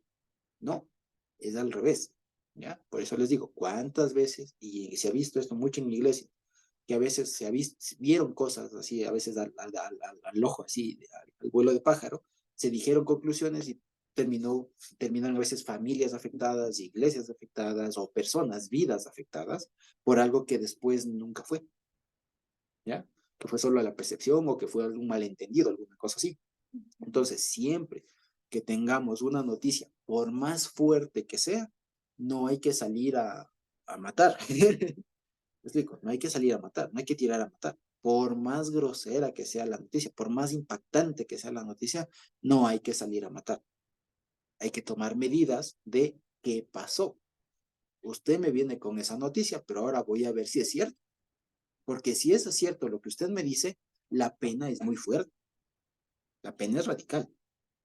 Por lo tanto, si la pena, o sea, la consecuencia de lo que, si que fuera cierto lo que me están diciendo, toca ser muy riguroso. ¿Ya? O sea, porque al final estamos hablando en este caso de muerte. Entonces, no es nomás de salir a matar a la gente. Y hablando en términos actuales, no es nomás de salir diciendo, ah, usted ya no es cristiano. Usted nunca nació, o sea, no es nomás de salir así por la vida, así. Ya, entonces, si es que hay una noticia fuerte, grosera, y hay así indicios, y además, se presume así, porque hay cosas así, hay pruebas que conducirían a aquello, claro, hay que tomar manos en el asunto y hay que actuar, pero siempre de una manera neutral. Fíjense, de esta forma que ellos actúan es de una manera sabia, porque fíjense, que primero no va cualquiera, o sea, no va el ejército, mandan al hijo del sumo sacerdote y mandan con él a 10 príncipes más. Y además van con toda la autoridad del pueblo. Por eso es cuando ellos llegan y dicen, todo el pueblo pregunta. Fíjense, o sea, no es una cuestión de, a mí el sumo sacerdote, Dios me dijo. O sea, no es una cuestión así de, oh, yo creo. No, es que van con toda la autoridad del pueblo en este caso. Toda la congregación dice, fíjense en el versículo 16, ¿no? Toda la congregación del Señor dice así. Entonces, fíjense, lleva una comitiva, un representante con toda la autoridad para averiguar qué pasó. No fueron a decirles, toda la congregación dice así, por cuanto ustedes han pecado, quedan de aquí y sálvense el que pueda, destituidos, excluidos de la gloria.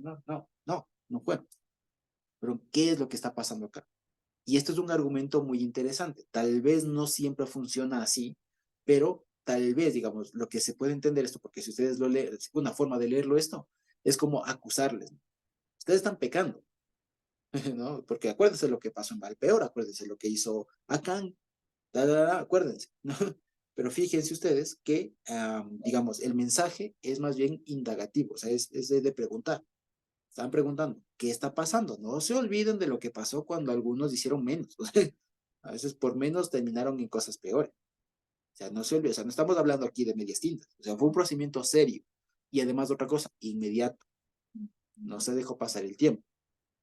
También le quise aprender otra cosa. Cuando hay noticias de alguna cosa así muy fuerte, muy impactante, digamos así fuerte, pues tampoco hay que dejar pasar el tiempo. Si se tiene noticias, se avisa y se actúa. Siempre. ¿Ya?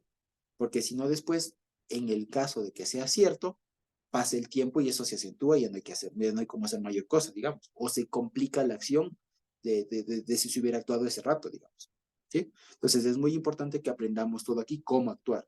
Se tiene noticia, se actúa ese rato y de una manera neutral, ver qué pasó, ¿ya? Y no tomar posesiones, ¿ya? Porque imagínense ustedes que aquí Fines hubiera dicho, uy, ustedes, a ver, vamos a ver qué pasó, pero yo ya clarito está. ¿No es cierto? Imagínense ustedes que Fines diga, bueno, aquí me mandan a hablar, pero yo ya sé qué pasó. Ay, clarito está el altar, ustedes están pecando, a ver, defiéndanse como para defenderse, pero aquí de que ya está dictada la suerte para ustedes. Ya, no, no fue así, no fue así. Fueron de una manera muy fuerte, sí. ¿Se acuerdan que pasó tal, tal, tal, tal? Y que hasta ahorita estamos pagando básicamente, como les diré, o sea, hasta ahorita vemos las consecuencias de eso, quiere decir, no, hasta ahora vemos las consecuencias de eso, pero no fueron a decirles, a ver, ya, a ver, ya paquen sus cosas. No, es una noticia fuerte. ¿Qué pasó? ¿De acuerdo? ¿Qué está pasando? Cuéntenme. Esto es lo que me han dicho. Quiero escucharle a usted. ¿Qué pasó? ¿Qué hicieron? Y fíjense, dice, el 21 dice, ¿no? Josué 22, 21. Entonces los hijos de Rubén y los hijos de Gad y la media tribu de Manasés respondieron y dijeron a los cabezas de los millares de Israel, el Señor Dios de los dioses, Hashem Elohei, Elohim, Elohim, Señor de los Dios de los dioses, el Señor Dios de los dioses, Él sabe y hace saber a Israel, si fue por rebelión o por prevaricación contra el Señor, no nos salven hoy. Fíjense ustedes. Si nos hemos edificado altar para volvernos del pos del Señor o detrás del Señor, o para sacrificar holocausto o ofrenda, o para ofrecer sobre él ofrendas de paz, el mismo Señor nos lo demanda. Fíjense ese argumento que tienen ellos. O sea, esta fue una acusación muy fuerte, ya les digo, muy seria. Si ellos fueron con el tema de, nos dicen que están pecando, o sea, no se olviden que no vamos a dudar si es que están pecando en acabar con ustedes. Y la defensa, fíjense de ellos, muy inteligente también es, sepan, ¿no? Digan a los millares, digan que el Señor, Él sabe. Y si lo hicimos por vanagloria, por alejarnos, por pecar, pues, que Él nos lo demanda. Entonces, fíjense que es un argumento muy fuerte.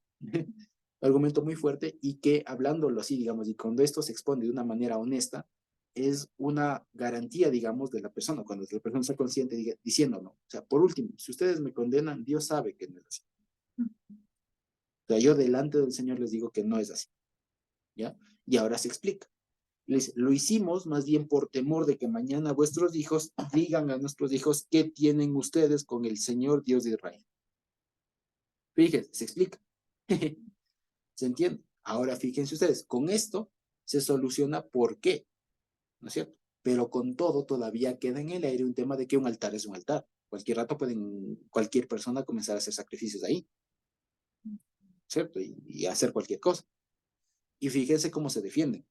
Dice, el Señor ha puesto por lindero el Jordán entre nosotros y ustedes, oh hijos de Rubén e hijos de Gad, no tienen, dice, ustedes parten el Señor y así vuestros hijos harían que nuestros hijos dejasen de temer al Señor. Fíjense, ellos tuvieron una preocupación real. Y porque, a ver, ahora coger un bus y decir hasta aquí es Ecuador y entrar al Google y ver en los mapas y ver el límite o comprar un mapa es fácil. Pero en esa época, y pasados los años, cuando ya las ciudades se asientan y se autonomizan y todo lo demás, y los únicos que tenían, digamos, mayor capacidad de viajar eran los comerciantes, y pasado una generación o dos generaciones y que ya comiencen cada uno a hacer sus ciudades, todo lo más, había este peligro. ¿Me explico? O sea, era una preocupación real. Y lo que ellos le dicen es, nosotros pusimos ese hito, digamos, de ahí ese altar, ese cúmulo de piedras de ahí, no para ofrecer sacrificios, sino para un recordatorio de que nosotros también salimos con igual que ustedes. Eso es lo que le están diciendo. Y para que cuando ustedes ya se mueran, nosotros, todos nosotros nos muramos y queden nuestros hijos no sean excluidos desde los suyos, digamos. Y que todos sepan que aquí hay un solo pueblo, que aunque el límite es el Jordán, eso no nos hace distintos, que compartimos un ancestro común, que todos somos del mismo pueblo, dirían ellos. ¿Ya? Eso es lo que están diciendo. Y dice, por esto dijimos, del 26, ¿no? Por esto dijimos, edifiquemos ahora un altar no para holocausto ni para sacrificio, sino para que sea un testimonio entre nosotros y ustedes y entre los que vendrán después de nosotros, de que podemos hacer el servicio del Señor delante de Él con nuestros holocaustos, o sea, delante del Señor, con nuestros holocaustos, con nuestros sacrificios y con nuestras ofrendas de paz, y no digan mañana a vuestros hijos, a los nuestros, ustedes no tienen parte en el Señor. Nosotros pues dijimos, si aconteciere que tal digan a nosotros, a nuestras generaciones de lo porvenir, entonces responderemos, miren el símil, la copia, digamos, ¿cierto? Del altar del Señor, el cual hicieron nuestros padres, no para holocaustos o para sacrificios, sino para que fuese testimonio entre nosotros y ustedes. Nunca tal acontezca que nos rebelemos contra el Señor o que nos apartemos hoy de seguir al Señor, edificando altar para holocaustos, para ofrenda o para sacrificio, además del altar del Señor nuestro Dios, que está delante de su tabernáculo. Entonces, fíjense ustedes, ¿ya? Ahora, esta es la segunda parte del debido proceso, el escuchar a la otra persona, ¿ya? Y esto es algo muy importante, especialmente cuando alguien actúa como autoridad, ¿ya? Porque ya les digo, esto, digamos, tal vez no todos estamos en un evento como este, ¿no? De que se acusa de que alguien está cometiendo rebelión, algo muy serio, muy fuerte, ¿ya? Pero sí hay momentos en los que nuestros hijos, sobrinos, o alguna cosa así en la familia mismo, puede pasar un tema, así, un conflicto fuerte. Lo que menos podemos hacer al inicio es tomar bandos. Nunca, nunca se puede tomar bandos. Nunca. Y nunca se puede crearse una opinión solamente con lo primerito que me cuento. Nunca. Es que no se puede. Exacto, es que no se puede. Siempre se tiene que ir a ver la otra parte. Entonces, fíjense, esta es una forma muy interesante de cómo se forma, digamos así, por así decirlo, la verdad en cuanto a un juicio, ¿ya? Porque lo que una parte me dice, ¿no es cierto?, es información. Y me acuerdo que esto, por ejemplo, lo decía el Juan Carlos, ¿se acuerdan ustedes de Yohanan? Él lo decía así, alguna vez decía, hablando de Huerta y Labrador, decía, eh, todo lo que una persona diga, no hay que tomárselo ni personal ni nada. Tómalo como lo que es información, ¿ya? Por más serio, por más duro, por más lo que sea, hay que tomarlo de una manera madura, y la forma madura de tomarla es entendiéndola como información, ¿ya?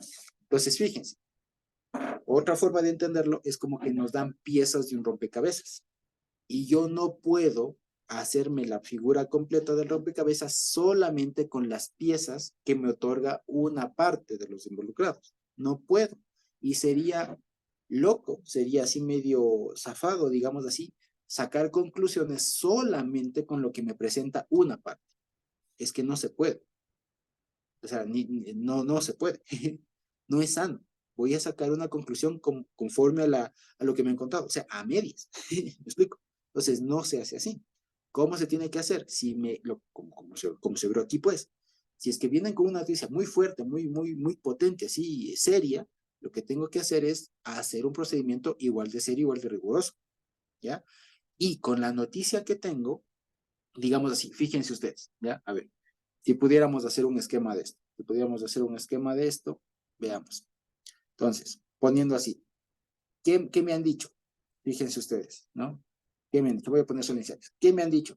Las 2,5 tribus han construido un altar al otro lado, ¿ya? Eso es lo que me han dicho, ¿no es cierto? ¿Sí o no? Esa es la noticia que yo tengo. Las otras tribus han construido un altar. Detrás de esto, ¿qué hay? Hay una posible idolatría, hay una posible rebelión, que es lo que hace que esto salte, ¿no es cierto? Que esto sea una alerta. Ahora, voy yo e investigo. Primero, ¿qué es lo que tengo que ver? Si ciertamente hay un altar. Entonces digo, ¿hay un altar? Sí, sí hay el altar. Se verificó que sí hay el altar. Ahora, ¿qué tengo que hacer? Ir a preguntar por qué. Porque es que hay eso ahí. Tengo que ir a escuchar a la otra parte. Fíjense ustedes. Porque, suponiendo un pasito atrás, ¿no? ¿Qué pasa si es que me dicen, no, es que construyeron un altar? Y yo directamente voy y digo, oye, ¿por qué construiste un altar? Y no me cercioré primero de si es que efectivamente hubo el altar o no. ¿Me explico? Aquí se entiende que estas personas fueron y pasarían viendo el altar. Entonces dijeron, no, sí, sí hay el altar. Hay que preguntarles por qué lo hicieron. ¿Me explico? Entonces, una vez que se verifica el asunto de alguna manera, después se ve por qué y se busca la causa, ¿ya? Entonces, fíjense, por así decir, una cosa son los hechos, por así decirlo, la noticia como tal. La noticia como tal es apenas una parte del círculo, ¿ok? Y después hay otras cosas que precisamente me permiten tener el restante que no tengo, ¿sí? Que en este caso de Josué se complementó con el relato, voy a poner la R del relato, ¿no es cierto?, de las 2 tribus de medio, ¿sí? Entonces, cuando el relato me completa la historia. Entonces me dice, sí, efectivamente, hay un altar, pero es por esto, por esto, por esto, por aquello, tal, tal, tal. Y ahora veo la película completa y no me quedo solamente con la noticia, ¿no es cierto? Sino que ahora veo ya todo el panorama completo. Y cuando veo todo el panorama completo, ¿qué digo? Sí, efectivamente hay un altar, pero ya entendimos por qué. Y ya vimos que esto no constituye pecado, porque el objetivo de este altar no es sacrificar, no es alejarse del Señor, sino es un recordatorio, y eso se vale. ¿Me explico? Siempre y cuando se use para tal cosa. Fíjense ustedes. Entonces, lo que quería aquí yo más o menos diagramar, si se quiere, es esto. O sea, nunca se puede sacar así con la mitad del pastelito y a una conclusión. Siempre hay que procurar tener el pastel completo. Y ahí sí, se forma un todo, y una vez que veo todo el panorama, digo, ah, ya sé qué pasó. ¿Ya? Porque fíjense ustedes, aquí, por así decirlo, ahondando un poco más. Solo con la noticia, fíjense, solo con la noticia, ¿qué estábamos viendo? Un pecado. ¿No es cierto? De una, me están diciendo un pecado, y es cierto, o sea, si solo me quedo con eso, es la noticia de un pecado. Pero cuando ya investigo, me tomo el tiempo y todo lo demás, ¿qué ha sido? No era un pecado. Eso que me parecía extraño, en realidad en el fondo era una preocupación real que tenían los otros, y entendible, comprensible. Entonces, eso deja de ser una presunción de pecado a avalarse. Fíjense ustedes. Y esa es una forma muy sabia, muy correcta de analizar pues un problema. Y créanme que todos los problemas se pudieran solucionar así. Solamente si se abre camino al diálogo, si se abre camino, incluso, ya les digo, muchos de los problemas que hay en familias, en iglesias y todo lo demás, a veces es porque no se hizo esto de acá. Es porque no se hizo esto de esta parte de acá, de averiguar. Solamente se quedaron con la noticia. Es que me dijo, es que yo le vi, es que pasó, es que yo le estoy viendo. Bueno, sí, usted está viendo una cosa, o yo escuché una cosa, pero nunca se hizo todo lo demás, que es completar el panorama. ¿De acuerdo?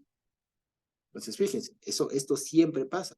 Y es algo que nosotros como cristianos maduros, que Dios bendito somos, tenemos que procurar siempre, porque también hay otra cosa que es importante saber y que en algún momento ya lo hemos dicho, pero vale la pena recordarlo. Y es esto, el hecho de que nosotros seamos cristianos, hayamos sido redimidos con la sangre de Cristo y todo lo demás, no quita que nos podamos equivocar y no quita que en algún momento podamos causar un perjuicio al prójimo. ¿Me explico? No quita. Dicho de otra manera, el hecho de que seamos cristianos no quita de que eventualmente podamos dañar a alguien. ¿Me explico? Aún entre hermanos. ¿De acuerdo? Eso puede pasar. De hecho, va a pasar. ¿Me explico? O sea, son una de las cosas que ocurren cuando uno vive en comunidad. Vaya, por eso se dice que familia no tiene problemas. Es eso. El asunto es que se resuelva de manera correcta ese asunto. Que no quede ahí. Porque cuando no se hace la investigación correcta y pasa el tiempo, es cuando se dan los malos entendidos, quedan heridas ahí por sanar y todo lo demás. ¿De acuerdo? Ahora, fíjense ustedes, este es un ejemplo o es un pasaje muy ideal para explicar esto, porque aquí da un ejemplo de cómo suceden las cosas cuando se resuelve bien. Pero poniendo o analizando, digamos, yendo por otro lado, ¿qué hubiera pasado si los hijos de Rubén, o digamos, si estas dos tribus y media, si Rubén, Gad y la media de Manasés, hubieran dicho, no, sí, es que nosotros ya nos deslindamos, allá ustedes, y alguna cosa así?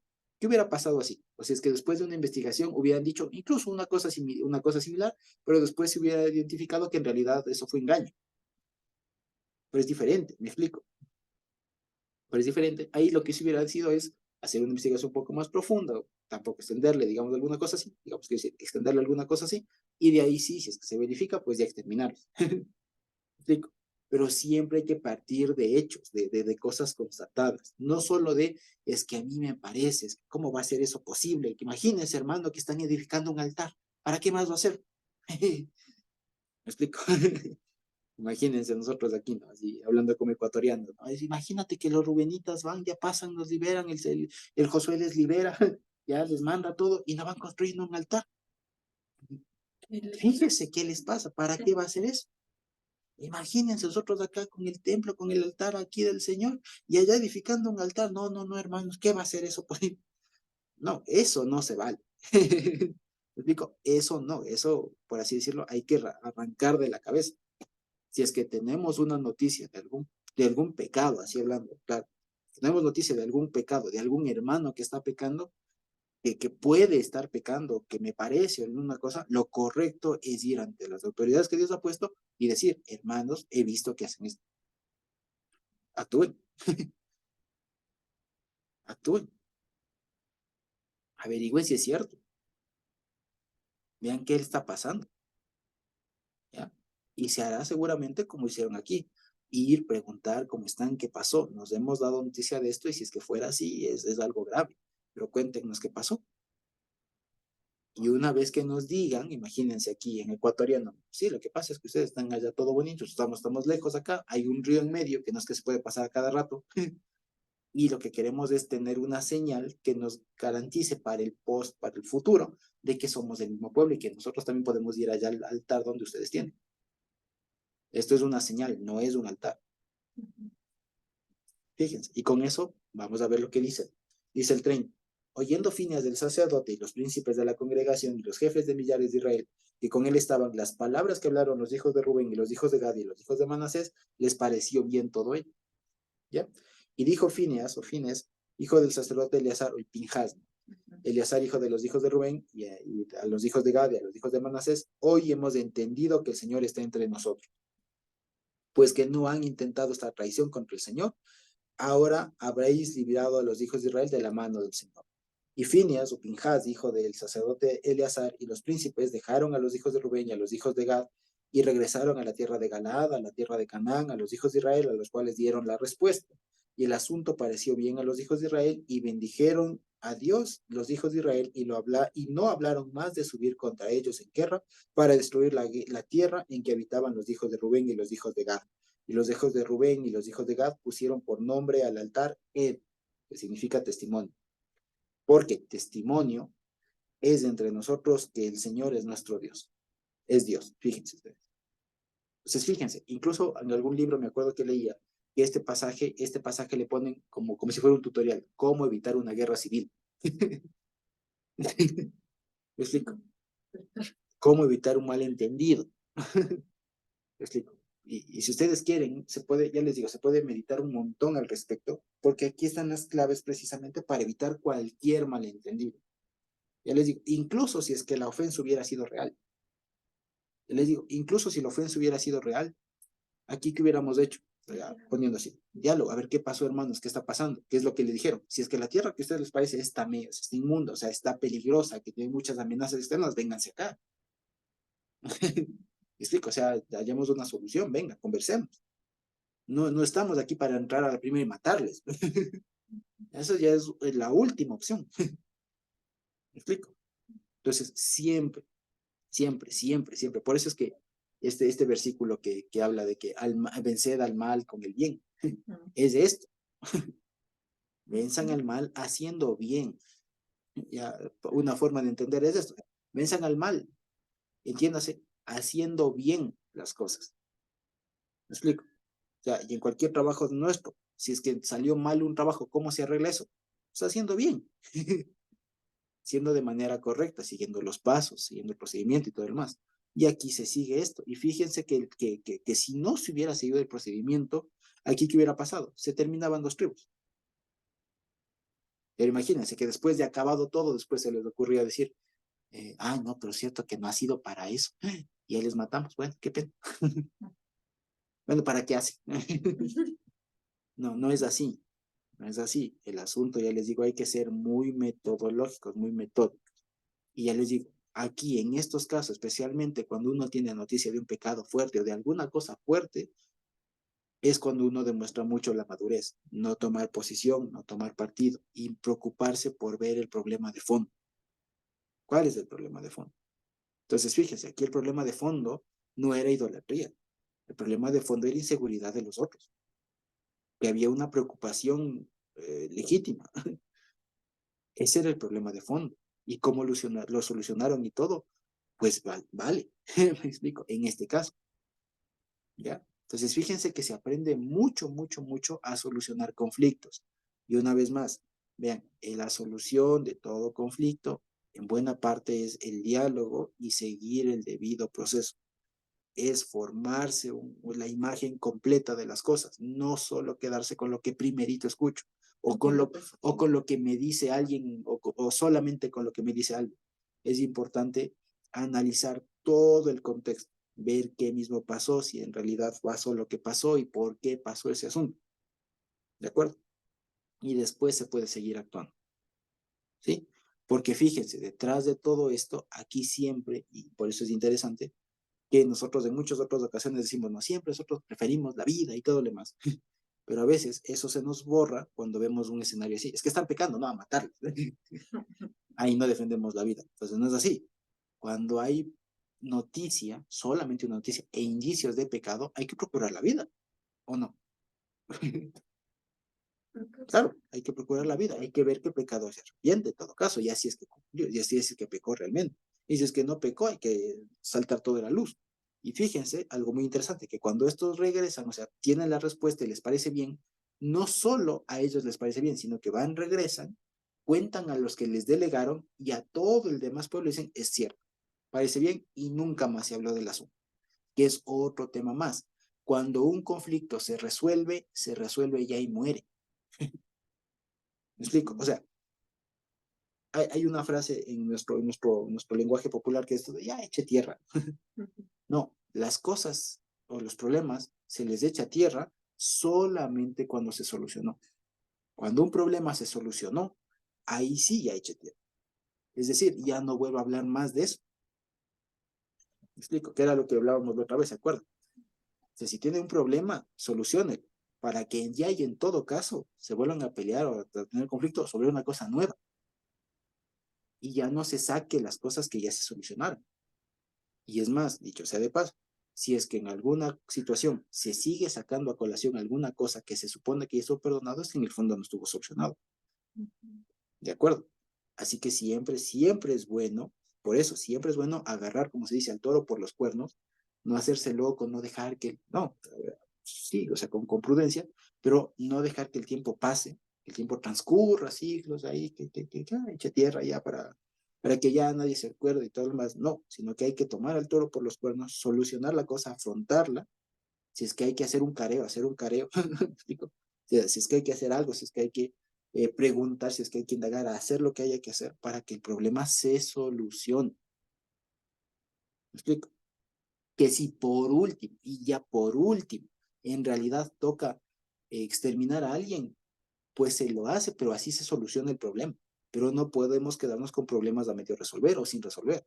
O que pasen los siglos y los años y los años y el problema siga ahí vivito. ¿Me explico? Eso es lo que no puede pasar.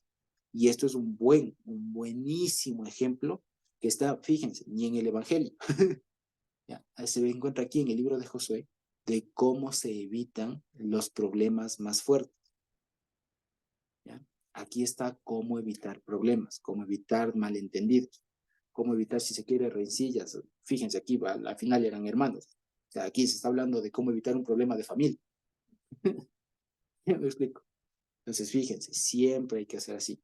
Ante cualquier noticia, una vez más, como diría Pablo, no me canso de repetirlo.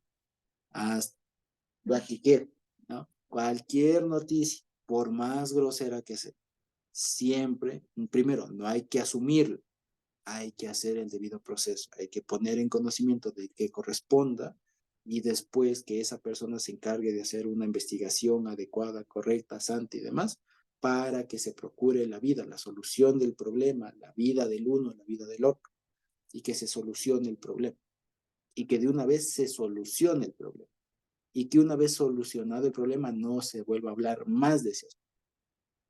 ¿Me explico? ¿Ya?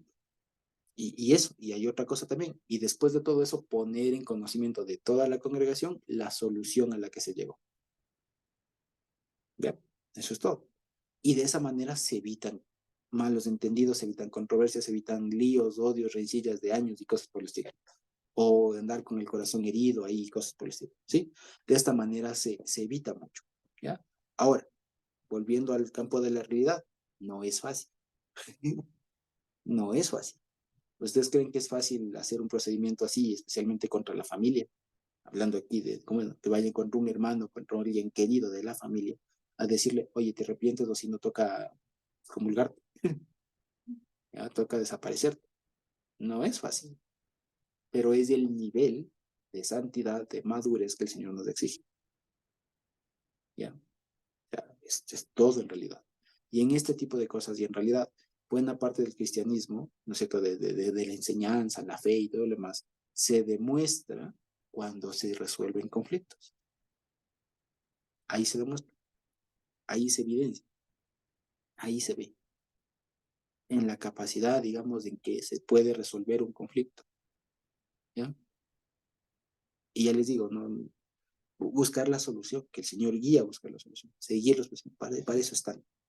¿Sí? Ya les digo, si esto se hubiera seguido, si esto se hubiera entendido hace un tiempo, ¿cierto? Hace muchos años, créanme que cuántos hogares se hubieran salvado, cuántas iglesias no se hubieran destruido, cuántas guerras se hubieran evitado, a veces por malos entendidos. Entonces, una vez más, el mensaje de todo esto es, si es que hay un malentendido de una noticia de algo, que no se convierta en algo peor. Hay que seguir el debido proceso. ¿Sí?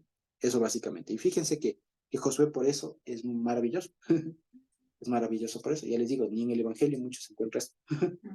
Por así decirlo, ha estado aquí en Josué. Ya, entonces es muy bonito verlo así. Y verle a Josué, ya les digo, más que como la historia de las murallas de Jericó.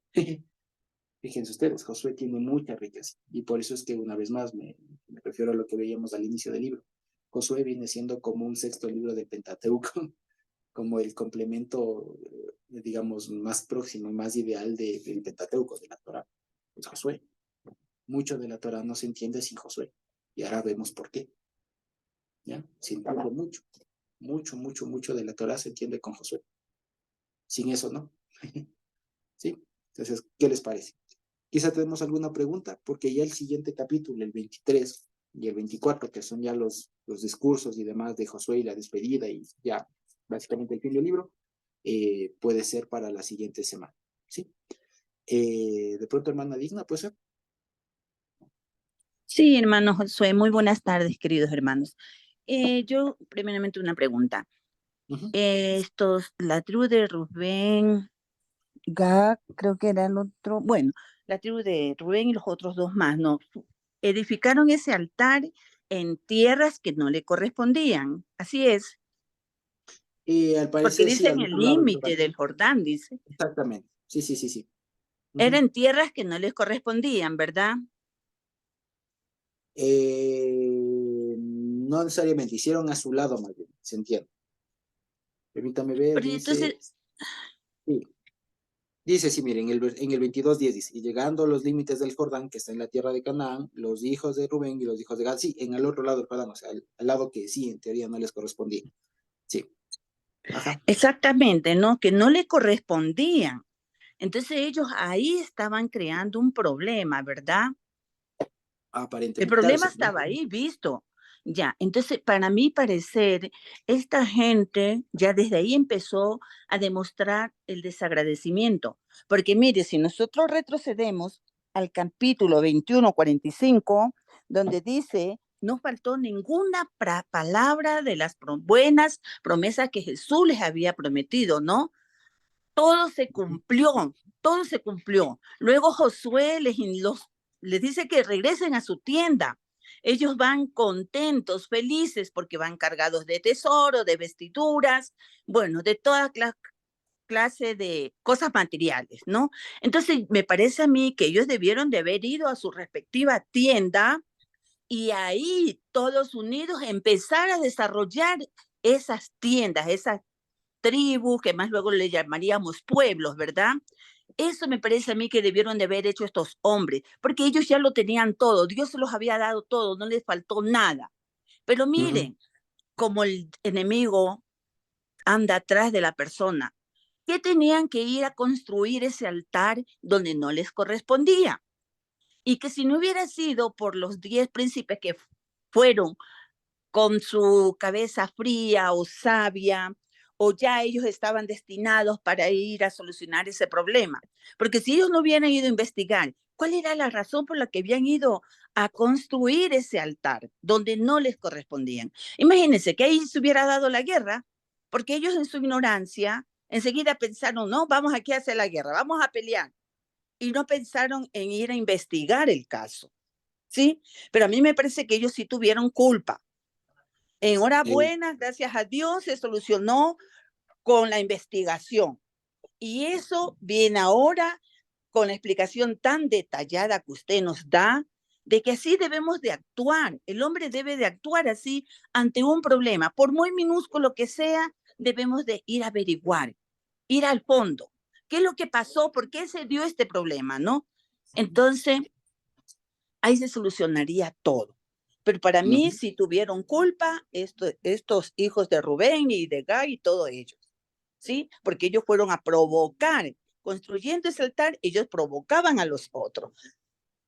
Me parece que eso no estuvo bien, pero bueno, gracias a Dios, esto usted nos exhorta también, tomando de la palabra de Dios, de que debemos de actuar así de esa manera y que deberíamos haber actuado, incluso nuestros antepasados, así como dice usted, si hubiéramos actuado investigando cuántas cosas se hubieran evitado, ¿verdad?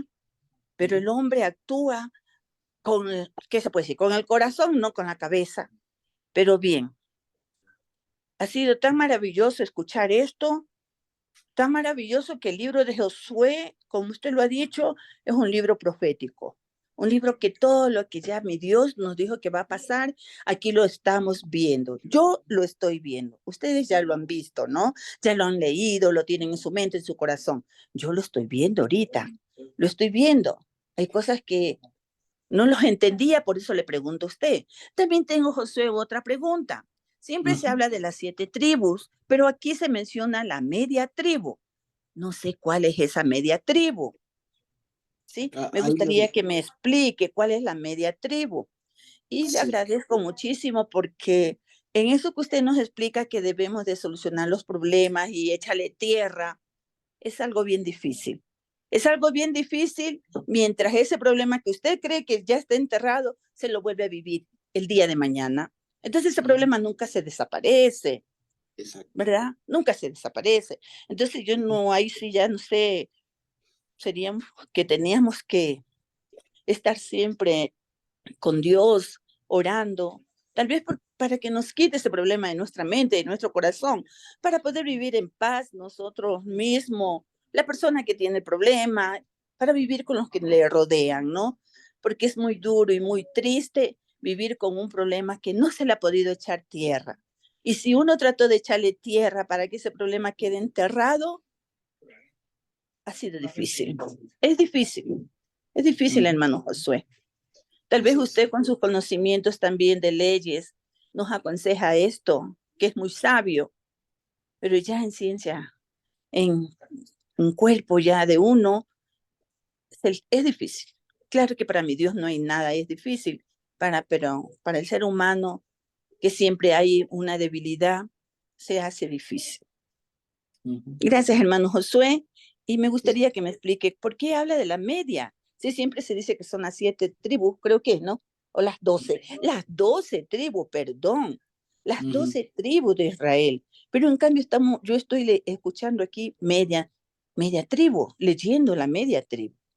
Gracias, hermano Josué, disculpen. No, seguro, gracias, hermano Digna, por sus inquietudes.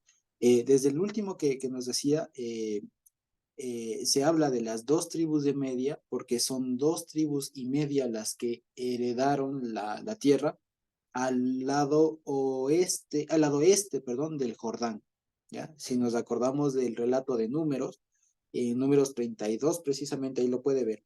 Después de que los hijos de Israel derrotan a unos reyes de esa región, del lado este del río Jordán, digamos, toman posesión de esa tierra y Moisés les da en herencia a estas 2 tribus y media, a la tribu de Gad, a la tribu de Rubén y a la media tribu de Manasés.